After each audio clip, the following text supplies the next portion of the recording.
Hey Prof, why is it important that welding torches are tested by independent authorities?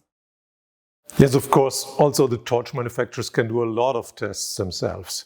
But nevertheless, it's really important to also have independent tests. Therefore, a lot of the torch manufacturers assign tests at independent test authorities, for example, the TÜV.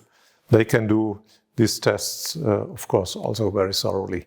In case you want to have very specific measurements, of course, you also have to look for a specialized institute.